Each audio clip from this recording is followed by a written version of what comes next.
अस्सलाम वालेकुम व्यूअर्स, मैं हूं समीना पाशा। उम्मीद है आप लोग खैरियत से होंगे। व्यूअर्स, आज मैं बहुत खुश हूं। अजीब सी एक सरशारी सी है मेरे अंदर और इसकी मुताद्दिद वजूहात हैं। हालांकि बज़ाहिर आप शायद डेस्परेट हो रहे हों सिचुएशन देख के, कि एक तरफ हम ये देख रहे हैं कि पीटीआई के बैक्ड आज़ाद उम्मीदवार आहिस्ता आहिस्ता नून लीग में शामिल हो रहे हैं और कुछ के बारे में इत्तला है कि उन्हें उठा लिया गया है। और दूसरी तरफ हम ये भी देख रहे हैं कि अजीब व गरीब तरीके से अदालतें और इलेक्शन कमीशन अब मामलात को लटकाएंगे और जो जीती हुई पीटीआई की सीट्स थी जिनको रिगिंग करके पीएमएलएन, एमक्यूएम और पीपल्स पार्टी में बांटा गया था, वो भी हमें ज़ाहिर नज़र आ रहा है कि सब की सब बहुत मुश्किल होगा, कैसे मिलेंगी वापस। अगर देनी ही होती तो ये सारी हरकत की ही क्यों जाती। तो ये भी अपनी जगह नज़र आ रहा है, तो जिससे हमें मायूसी भी होती है कि यार ये क्या हो रहा है। ख़ास तौर पर वसीम कादिर साहब जो ये NA 121 से जीते थे, रुहेल असगर साहब को इन्होंने शिकस्त दी थी। इन्होंने कल जिस तरीके से पहले ऐसी खबर चला दी कि जी वो अगवा हो गए हैं और उसके बाद फिर एकदम अगले ही दिन शाम को वो मरियम नवाज़ के पहलू में पाए गए और उनके साथ खड़े हुए मुस्कुराते हुए कह दिया कि जी मैं शामिल हो रहा हूँ। तो जितना शामिल होने वाला बेशरम था उतने ही शामिल करने वाले बेशरम थे कि पता है कि इमरान खान का वोट लेकर आया और फिर भी अपने साथ शामिल कर रहे हैं। कोई आज़ाद उम्मीदवार जेन्युइन वाला तो नहीं है कि जो अपने नाम पे वोट लेके आया उसका तो नाम भी किसी को पता नहीं होगा। तो जहां हम ये सब कुछ बेशर्मियां देख रहे हैं सियासत की, तो वहीं पर हमें ऐसी चीज़ें देखने को मिल रही हैं जो मैं शुरू में बात कर रही थी ना कि मैं आज खुश हूँ। क्यों मुझे सरशारी है, तो मुझे 2-3 वजूहात की आज खुशी है और ये जो वजूहात मैं आपको बताऊंगी इसी में आपको खबरें भी मिल जाएंगी। तो आपसे रिक्वेस्ट है कि चैनल को सब्सक्राइब कर लें और वीडियो को लाइक और शेयर भी किया करें। अच्छा, तो पहली जो मेरी खुशी की वजह थी वो हाफिज़ नईमुर रहमान साहब बने।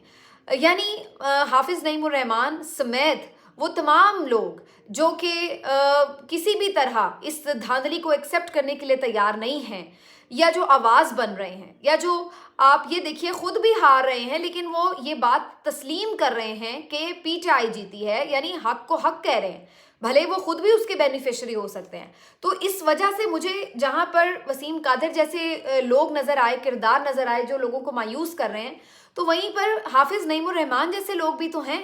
यानी उस बंदे को सूबाई असम्बली की नशिस्त से जितवा दिया गया था और कौमी असम्बली की नशिस्त उनकी जो थी वो एमक्यूएम के झोली में डाली गई। अब उनका ये कहना है कि वो एमक्यूएम की जो नशिस्त इन्होंने दी है उस पर उनको एतराज़ है। वो समझते हैं कि वो कौमी असम्बली की नशिस्त पर जीत रहे थे, लेकिन जो नशिस्त उन्हें दी गई कि चलो भाई ये चुप करके बैठ जाएगा, इसको सूबाई असम्बली की, सिंध असम्बली की नशिस्त दे दो, तो उन्होंने वो नशिस्त खुद ही छोड़ दी। उन्होंने एक प्रेस कॉन्फ्रेंस की, उसमें कहा है कि जी ये तो पीटीआई का बंदा जीत रहा था, तो मैं क्यों किसी की जीती हुई नशिस्त लूँ, ये मेरा ज़मीर गवारा नहीं करता। उन्होंने वो नशिस्त लेने से इनकार कर दिया। तो ऐसे कैरेक्टर के लोग भी हमारे अंदर मौजूद हैं और मैं जमात इस्लामी के तमाम लोगों को सलाम पेश करती हूँ। सियासी मुखालिफत अपनी जगह, लेकिन जहाँ उसूल की बात आ जाए ना तो फिर यही आपका बनता है। यही बनता है कि आप फिर हक सच के साथ खड़े हो जाएं, भले वो आपके मुखालिफ ही क्यों ना हो। इंसाफ तो फिर यही है। और ये सिर्फ जमात इस्लामी की एक रुकन नहीं है, मैं और भी लोगों को देख रही हूँ जो यास्मीन राशिद साहिबा के हलके से जमात इस्लामी के रुकन हैं, उन्होंने भी आके बताया कि यास्मीन राशिद जीत रही थी और नवाज शरीफ साहब हार रहे थे। आज शादरा से भी इसी तरह की मैंने वीडियो देखी है, वहाँ से भी जमात इस्लामी के रुकन ने पीटीआई के हक में गवाही दी है। इसी तरीके से और कई नशिस्तों पर, और कराची में तो बाकायदा वो कह रहे हैं कि हम पूरा मुकदमा साथ लड़ेंगे पीटीआई का, कोई ऐसी बात नहीं है। तो ये जो किरदार है, ये लोग सताइश हैं के काबिल हैं कि जहाँ पर हम ऐसे मकरू लोग देखते हैं जो नाम इमरान खान के वोट पर लेकर आ रहे हैं और जा रहे हैं दूसरे के जमात के अंदर चंद पैसों की खातिर। कोई उन्हें अगवा शगवा नहीं किया गया था, जानबूझकर सिर्फ इनकी डील थी पहले भी ये बंदा वसीम कादिर जो था ये नून लीग का ही था और कुछ अरसे पहले ये पीटीआई में आया और एतमाद जीतने में कामयाब हुआ और उसके बाद अब उसने अपनी असल दिखा दी। और जहाँ इस तरह के लोग हैं वहीं पर इस तरह के भी लोग हैं कैरेक्टर वाले, मुस्तफ़ा नवाज खोकर जैसे लोग भी हैं जो हारे हुए हैं लेकिन बता रहे हैं कि असल में जीता कौन है। खुद जाके मुस्तफ़ा नवाज खोकर ने पिटिशन कर दिया। आप अंदाज़ा लगाएं उस शख्स के कैलिबर का, उस शख्स के कद काठ का। तो ये लोग जो हैं ये हमारे अंदर मौजूद हैं।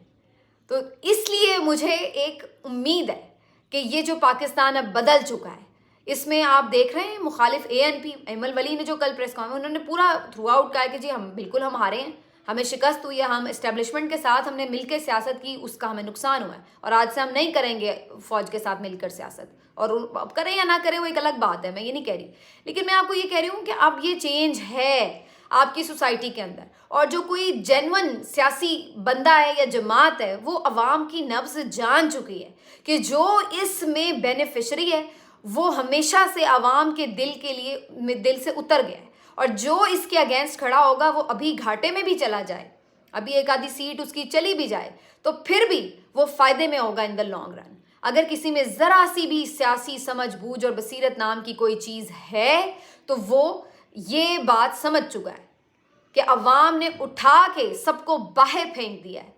इमरान खान के नाम पर जिन्होंने वोट डाला है उन्होंने हर चीज़, आपकी तमाम सियासत की पॉलिटिकल इंजीनियरिंग को उठा के बाहर फेंक दिया। उन्होंने रिवायती सियासत को उठाकर बाहर फेंक दिया, उन्होंने लोटों को उठाकर बाहर फेंक दिया, उन्होंने जल से जुलूस और पैसे लगाकर इंतखाबी कैंपेन की सियासत को उठाकर बाहर फेंक दिया है। उन्होंने सिर्फ एक नज़रिए की बुनियाद के ऊपर वोट दिया है उस शख्स को जिसका बंदा वोट मांगने घर तक नहीं आ सका, उन्होंने फिर भी उसको ढूंढ के वोट दिया है। ये हर लिहाज से एक मुख्तलिफ इलेक्शन था। पाकिस्तान में इनकलाब आ चुका है, आप लोगों ने वो काम कर दिया है कि आज इस्टेब्लिशमेंट बिल्कुल बेबस दिखाई दे रही है। ये कर ज़रूर रहे हैं कुछ ऐसी मजीद हरकतें, करेंगे भी, और ये भी मैं आपको बता दूं, लेकिन मैं आपको मुबारक देना चाहती हूँ कि जो डेंट आप डाल चुके हैं, जो आपने अपनी पावर शो कर दी है, आप आज यकीन मानिए, आज दिल से आप भी खुश हो जाइए और मैं भी खुश हूँ कि जो कुछ यहाँ पर बदल चुका है पाकिस्तान में। इतना आसान नहीं है कि आप हड़प कर जाए मैंडेट, और अगर आप हड़प कर भी जाएं तो फिर भी Imran Khan win win situation में है। इन लोगों से ये हुकूमत चलानी मुश्किल है, इन लोगों से इस तरह ये मुसल्लत होकर जिस तरह ये हुकूमत चलाने जा रहे हैं, इनकी ना तो कोई क्रेडिबिलिटी है, ना इनसे कोई मईशत संभलनी है, और इनकी जो अपनी सियासत जो बची खुची 10-15 सीटों की सियासत है उसका भी ये अपना बिल्कुल इसको दफन कर देंगे। ये मैं आज आपको कह रही हूँ। जो ये हरकतें आप कर रहे हैं इलेक्शन हारने के बाद, तो और लोगों के अंदर नफरत, हर चीज़ जो इन्होंने अप्रैल के बाद की है, 9 अप्रैल के बाद से की है, उसके बाद हर इनकी हरकत के ऊपर आवाम को इनसे मजीद नफरत हुई है और कुछ इनको नहीं मिला है, और यही नफरत का इजहार हमें 8 फरवरी को नजर आए। तो अभी इन्हें चंद दिन और ये कर लेने दें, ये अपने सर में जो खाक डाल रहे हैं इनको डाल लेने दें। इनका हाल आप देखिए, आज इनका ये हाल है कि ये काटने को पड़े, पागल हुए हैं, अंदर से पता है सब कुछ इन्हें कि इन्होंने क्या खो दिया है, इन्हें पता है, लेकिन अब जाहिर है उसके अलावा उनके पास चारा कोई नहीं है। तो जहाँ जमात इस्लामी को मैंने बताया आपको कि वो इस तरह कर रहे हैं, वहीं पर हम ये भी देख रहे हैं कि बहुत सारे जो अब इलेक्शन कमीशन ने नताइज रोक दिए हैं, बहुत सारी चीज़ों पर अब दोबारा से फॉर्म 45 के तहत बात होगी, कुछ चीज़ें वापस भी सीटें मिल जाएंगी, कुछ शायद लटक भी जाएँ, देखते जाएँ। अभी ये माफिया के साथ लड़ाई है, इसमें बहुत अप एंड डाउन होगा, ये नहीं कि एकदम से कुछ होगा। लेकिन एक जो चीज़ इसमें इम्पॉर्टेंट है वो ये भी है कि जो खबर आ रही है इमरान खान साहब से मुलाकात के हवाले से, अच्छा जी, अब मुख्तलिफ ज़राओं से इनकी तस्दीक हुई है, और ख़ुद जो बहुत इस्टेब्लिशमेंट के करीब सहाफ़ी हैं वो भी अब ये बातें बता रहे हैं और ये ख़बर की तस्दीक कर रहे हैं कि एक अहम मुलाकात इमरान खान से जेल के अंदर हुई है। असद तूर ने तो बाकायदा बता दिया है कि लेफ्टिनेंट जनरल खुर्रम दस्तगीर हैं, सॉरी नाम मैं थोड़ा भूल गई, दस्तगीर तो हैं, बहरहाल लेफ्टिनेंट जनरल हैं जो उनसे जाके अडयाला जेल में मिले हैं, और ये आसिम मुनीर साहब आर्मी चीफ के बड़े करीबी हैं, और उन्होंने इस मुलाकात की तफसीलात भी बताई। अब जो मेरी दूसरी खुशी की वजह ना वो ये है जो मैं अब आपको बताने वाली हूँ। एक तो उन्होंने जाके उन्हें कहा कि भाई आप केपी में हुकूमत बना लें, आपके जो केसेस हैं वो भी ख़त्म कर दिए जाएंगे, आपको जेलों से आउट कर दिया जाएगा, आप अपना एक नॉर्मल रूटीन शुरू कर सकेंगे। और तीसरी चीज़ ये कि लेकिन जो वफाक में हुकूमत बन रही है उसको बनने दें, उसको एक्सेप्ट कर लें, और आराम से आप अपना जो है वो कुछ टाइम गुजारें। मुल्क की मईशत की हालत ऐसी है कि मज़ीद अगर अदम इस्तेहकाम रहा मुल्क में तो बड़ी मसला हो जाएगा। बाहर के लोग हैं, उनसे पैसे वैसे IMF के साथ जाना, ये वो मामलात करने हैं, तो वो कैसे होंगे अगर मुल्क में अनरेस्ट होगा। तो आप इस चीज़ को अब कबूल कर लें। तो इमरान खान साहब अगर नवाज शरीफ होते या कोई और सियासतदान होता जिसको सिर्फ अपनी पड़ी होती कि यार मैं किसी तरह जेल से निकल जाऊं, तो वो यकीनी तौर पर दूसरी लम्हा भी ना, मेरा ख्याल है दूसरा सेकंड भी ना सोचते और कहते हैं कि फ़ाइन जी मुझे तो बाहर निकालो, मैं तो अपनी जान छुड़ाऊं। लेकिन इमरान खान साहब हैं, और जो मुझे खुशी हुई वो इसी बात की हुई कि उन्होंने कोई अपने ज़ाती किसी चीज़ के लिए कॉम्प्रोमाइज़ नहीं किया। हालांकि वो कर सकते थे, सबको पता है ये कितने बोगस केस हैं, लेकिन उन्होंने ऐसी कोई चीज़ नहीं मांगी। और उन्होंने ये नहीं कहा कि मेरे केस ख़त्म करो, मुझे रिलीफ दो, मुझे बाहर निकालो जेल से, या मेरे लिए कोई, उन्होंने अपना ज़ाती रिलीफ नहीं मांगा। उन्होंने जो बात की है सिर्फ 1 पॉइंट एजेंडा। उन्होंने कहा है कि देखें, पहली चीज़ ये, मेरी जो नशस्तें हैं वो मुझे वापस की जाए, यानी जो मैंडेट अवाम ने दिया है उसके मैंडेट की रिस्पेक्ट की जाए, अवाम के वोट का तहफ़्फ़ुज़ किया जाए, उसकी रिस्पेक्ट की जाए। तो मेरी जो रिगिंग करके नशस्तें PMLN और बाकी जमातों को दी हैं वो मुझे वापस कर दें, मुझे और कुछ नहीं चाहिए। मैं जेल में भी ठीक हूँ, मुझे कोई इशू नहीं है, मेरे केसेस जैसे चल रहे हैं चलते रहें। मेरी जो अवाम ने मुझे मैंडेट दिया मुझे वो वापस चाहिए। और बेसिकली यही वो चीज़ है जो सब कुछ बदल सकती है। ज़ाहिर सी बात है, अगर मैंडेट ही वापस मिल जाए तो इसका मतलब है वफाक में हुकूमत बन सकती है PTI की, और अगर वफाक में हुकूमत बनेगी तो ऑब्वियसली जो इंतज़ामिया के बलबूते पर जुल्म सितम का ये सिलसिला जारी है वो ख़त्म होगा। और अगर अदालतों के ऊपर से ये प्रेशर हटेगा, मेरिट पे फैसले होंगे, तो ऑटोमेटिकली जितने भी बोगस केस होंगे वो खुद ही ख़त्म हो जाएंगे। तो ये इमरान खान साहब की एक वाहिद डिमांड थी। और उन्होंने कहा कि इस सिलसिले में दूसरी जो चीज़ है वो सिर्फ इतनी है कि फ़ौज इस सिलसिले में जो भी अगर कोई इकदाम कर रही है, कोई मनूवरिंग कर रही है, कुछ भी उसकी कोई पार्टिसिपेशन है, वो उसमें मुदाखलत ना करे, पीछे हट जाए।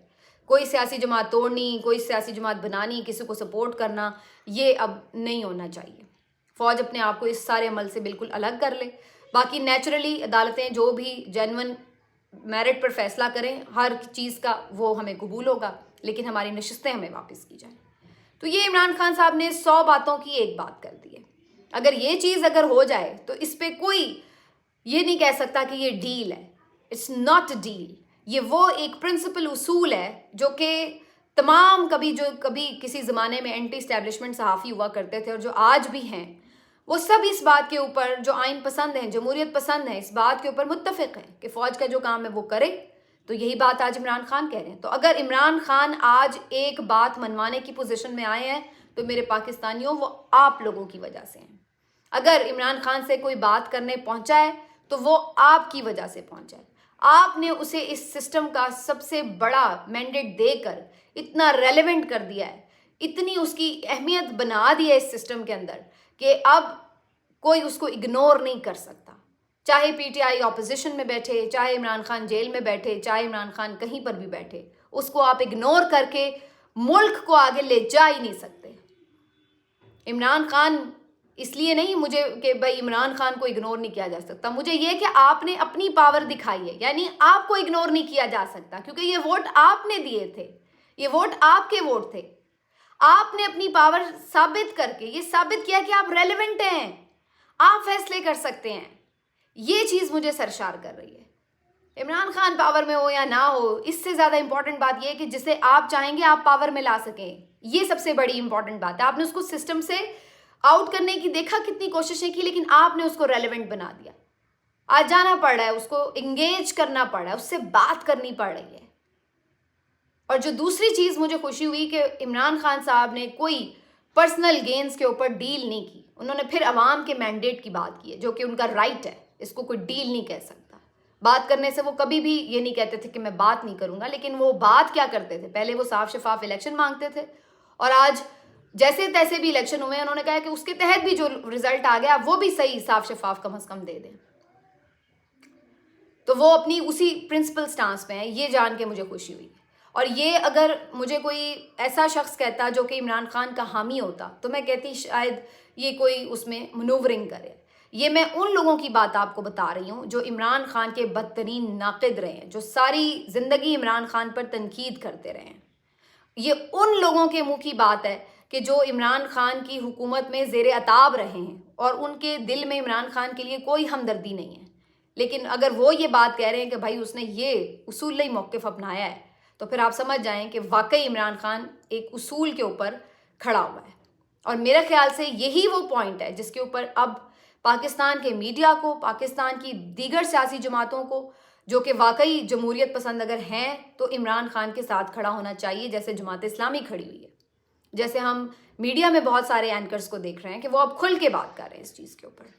तो अगर आप वाकई ही जमहूरियत पर ईमान रखते हैं तो फिर आपको जो जमहूर ने फैसला दिया है उसको एक्सेप्ट करना चाहिए। तो मैं इन दो चीज़ों की वजह से आज बड़ी खुश हूँ कि एक तो ऐसे कैरेक्टर के लोग मौजूद हैं, दूसरा आपने जो कर दिखाया है, नामुमकिन को मुमकिन जो आपने कर दिखाया है, उसने सबके होश उड़ा दिए, उनको अपनी प्लानिंग्स चेंज करनी पड़ी हैं। तो ये आप लोगों की बहुत बड़ी कामयाबी। अभी एकदम सब कुछ चीज़ें ठीक नहीं होंगी, अभी बहुत कुछ आप मज़ीद ड्रामे देखेंगे, क्योंकि जो माफियाज हैं उनके साथ ऐसे ही लड़ा जाता है, ये आखिरी हद तक जाते हैं। अभी आज भी मोहसिन नकवी साहब फरमा रहे थे कि जी हमें खबर मिली है 9 मई एक और होने वाला है। तो ये बात तो भाई पीटीआई को पहले ही खबर मिल गई थी कि एक और 9 मई की साजिश उनके खिलाफ की जा रही है, तो वो तो इसीलिए एहतजाज खत्म कर गए। तो आज आप आके बता रहे हैं कि जी हमें खबर मिली थी ये 9 मई। तो ये अभी बहुत कुछ डब्बों में है जो ये खोल सकते हैं। अभी आप देखेंगे इलेक्शन कमीशन भी बड़ी इधर उधर कलाबाजियां मारेगा, बहुत कुछ अभी होगा। तो ये पूरी टिल लगाएंगे कि जो भी इस फरसूदा और एक गटर निज़ाम के बेनिफिशरी हैं वो इसको बचाने की कोशिश करेंगे। तो ये होगा, अभी कुछ देर ये लड़ाई चलेगी, मैजिक नहीं है, लेकिन अल्टीमेटली आपने जितना कर दिया है उसके बाद अब आहिस्ता आहिस्ता चीज़ें इंशाल्लाह जेन्युइन बेहतरी की तरफ जाएंगी। अब ये भी खबर आ रही है कि इमरान खान साहब को एकदम डयाला जेल से बाहर निकालना तो मुश्किल नज़र आ रहा है। सबसे पहले कल इमरान रियाज भाई ने ये खबर शेयर की है, आज मैं और भी देख रही हूँ लोग ये बात कर रहे हैं। तो उसमें ये खबर दी जा रही है कि इमरान खान साहब को खामोशी के साथ बनी गाला में शिफ्ट कर दिया जाएगा और उनकी रिहाइश गाह पर शिफ्ट कर दिया जाएगा। शायद जमान पार्क भी हो सकता है, क्योंकि यहाँ पे भी बहुत सिक्योरिटी बढ़ाई हुई है बिला वजह, समझ नहीं आ रही कि क्यों। और फिर उसे सब जेल करार दे दिया जाएगा। उसके बाद फिर ये कहा जा रहा है कि आहिस्ता आहिस्ता उनके जब केसों के फैसले ख़त्म होंगे या मुअत्तल होंगे जो भी, तो उसमें फिर उन्हें बाद में कहा जाएगा कि जी अब वो एक आज़ाद शहरी हैं, क्योंकि वो अब इतना बड़ा उन्हें हीरो बना दिया है, इतना बड़ा जाइंट बना दिया है पाकिस्तान की हिस्ट्री का, कि अगर आप सोचें कि कल ऐलान हो कि जी कल इमरान खान डयाला जेल से रिलीज़ हो रहे हैं तो क्या मंजर होगा, सारी पाकिस्तान जाम हो जाएगा, तो पहुंच जाएगा उनको देखने के लिए। तो अब उस चीज़ को इन्होंने डिफ्यूज़ करने के लिए इस तरह के कुछ प्लान्स भी खबरें आ रही हैं कि बनाए जा रहे हैं कि इवेंचुअली इमरान खान को अब जेल से निकाला जाएगा, उनके लिए चीज़ें बेहतर होंगी। आज मुझे एक और ख़बर मिली है कि तैयबा राजा जो पीटीआई की लेडी कारकुन थी, उनको भी आज बेल मिल गई है और अभी तक की इतलात के मुताबिक मज़ीद कोई अभी मुकदमा नहीं है उनके ऊपर, तो उनकी भी रिहाई हो सकती है, अल्लाह करे। तो ये आप लोगों ने किया है, ये आप लोगों ने किया। ये जो चीज़ें सिस्टम अब अपने एक पीक पर आया हुआ है, उससे वापस आते आते आते उसको टाइम ज़रूर लगेगा, लेकिन चीज़ें इंशाल्लाह ज़रूर बेहतर होंगी। अब ये इतना आसान नहीं है।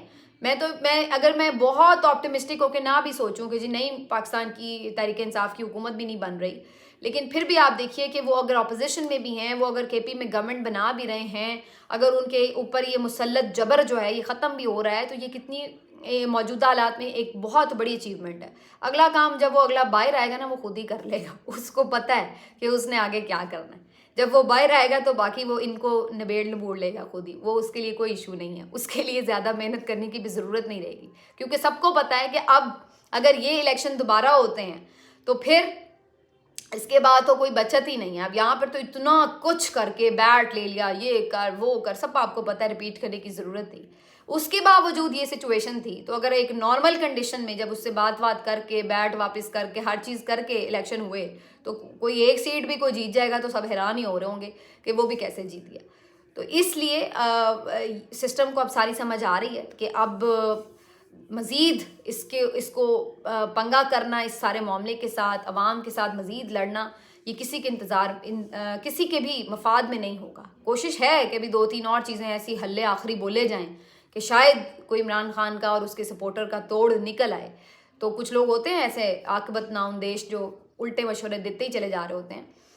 तो हो सकता है कि आइंदा चंद दिनों में मज़ीद भी आप ऐसी बहुत सारी चीज़ें देखें जो आपको डिसअपॉइंट करें। लेकिन मेरे लिए ये पॉजिटिव चीज़ें आज की बहुत हैं कि आपने इतना रेलेवेंट कर दिया हर चीज़ में अपने आप को, और अपने आप का मतलब इमरान खान और पीटीआई को, क्योंकि आपने उनको सपोर्ट किया।